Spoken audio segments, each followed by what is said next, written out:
You lousy Florida gardener here. Getting ready to do a little bit of palm fertilizer. Thought I'd show you how I do it. There's two techniques I use, and I'll walk you through both of them. I have a lot of palms, different type palms, a lot of young palms. So I use two different types, mainly based on the fact of affordability. They make a specific palm fertilizer, and that's the first thing I'll show you. And I use that throughout the year. I fertilize every 3 months on my palms. And that palm fertilizer is costly. So every other year, I use 10-10-10 on them with some metal organite to do with affordability. If affordability is not a problem and you just have a few palms, I would suggest staying with a palm specific. It has manganese, magnesium, different things that they need. The other way, you'll have to maybe do some amendments. We'll talk about that when we get there. So first, let's step over here and look at this bag of fertilizer and talk about it, and then I'll show you how to put it out. Fertilizer I'm going to use today is called Palm Tone. There's many different ones out there that you can get. There's 4 palms. Biggest thing is make sure you read the label on the back. So we see here on this bag, on established plants, it tells us to feed them 4 times a year. It says 3 pounds per 100 square foot or 1 cup per 10 square foot. And it tells you to come up with how much you need. You need to calculate the area beneath the branches of your tree, and I'll show you what that means when we get over there.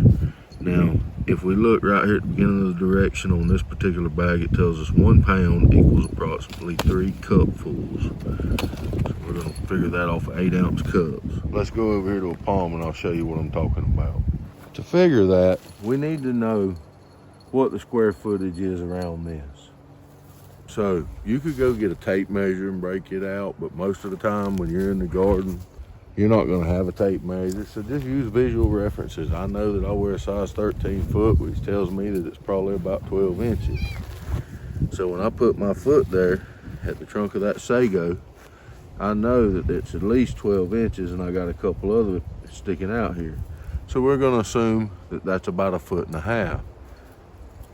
Over here on this side, we have about the same thing. So that's 1.5 feet.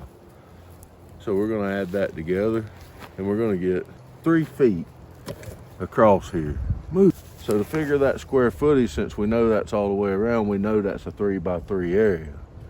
So when you figure that down, that's about 9 square feet. So based on our formula on our bag, at the 1 cup per 10 square feet, we could safely put 1 cup around a plant this size. So keep in mind, now that we know how much fertilizer we need, the next thing you want to do is pull the mulch back from your palm, all the way out past the reach of the leaves. Now I have a 16-ounce cup. I've estimated that down to what it is. You always hear me talk about cups because a lot of stuff refers to pounds. Most of us as gardeners is not going to be hauling a scale around their yard. You can usually find out what the rate conversion is if it don't tell you on the bag by Googling it. So I'll refer to stuff in cups. Most of us got a cup around. Now on a sago palm, you don't want the fertilizer up in here. You want the fertilizer around the edges of your leaf reach and your branches. And you want to distribute that evenly.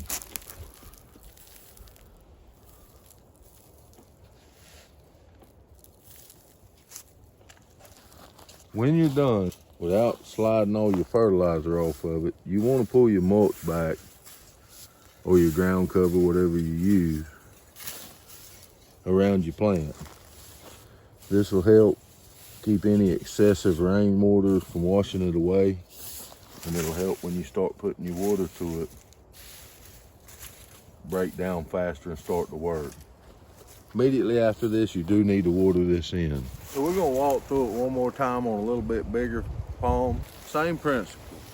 You just estimate from the base to the limb, whether you can do that visually or however you decide to do it, to the outer limbs. 1, 2, 3, almost 4 feet.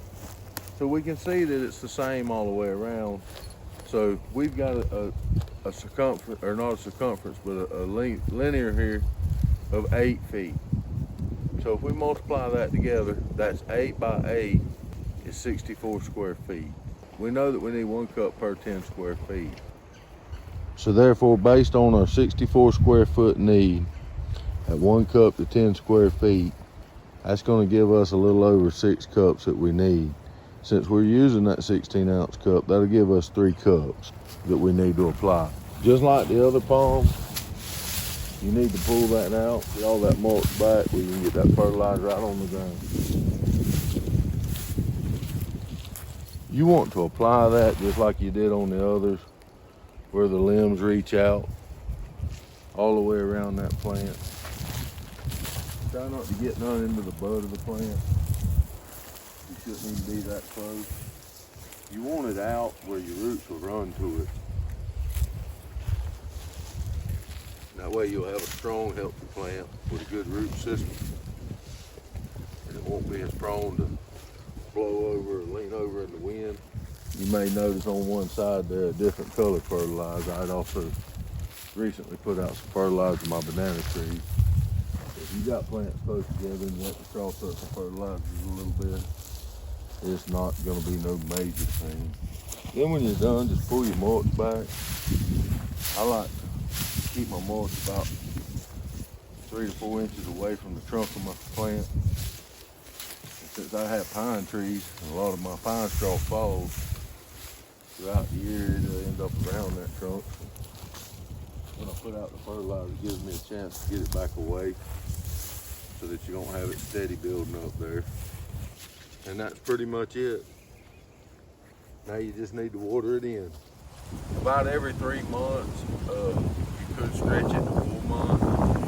I'll use this techniques that I showed you today. I'll put out that fertilizer based on that square footage to all my palms, regardless of the type of palm, the square footage that the leaves reach. Every other year, due to having so many and the cost of it, I use 10-10-10. I use it in the same way. By doing that, mixing it back and forth, I hadn't had any problems yet, but something that you do want to watch for is your leaves yellowing up.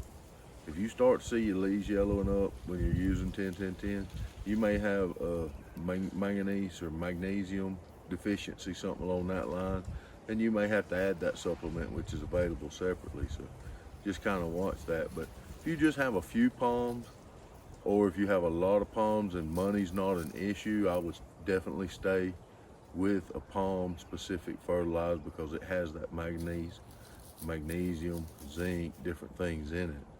So that wouldn't hurt.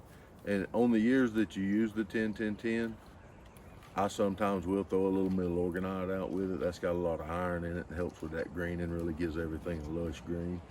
So there's times when I'll have some milorganite left over and I just put it on everything. Milorganite's good, you can't mess up with it. So I hope this has helped you understand a little more about what you're doing when you do your sago palm. It's important to figure that square footage because you want to put enough to get what you need so that your plant develops and looks like it should. But you don't want to go overkill. You want to be able to keep it affordable and economical and get as much out of your fertilizer and as much area and distribution as you can and still get the full effect of your plants. So that's what you're doing it for. You want to see them plants grow, the prettiness of them plants. So I appreciate y'all joining me, and I'll see you back here next time.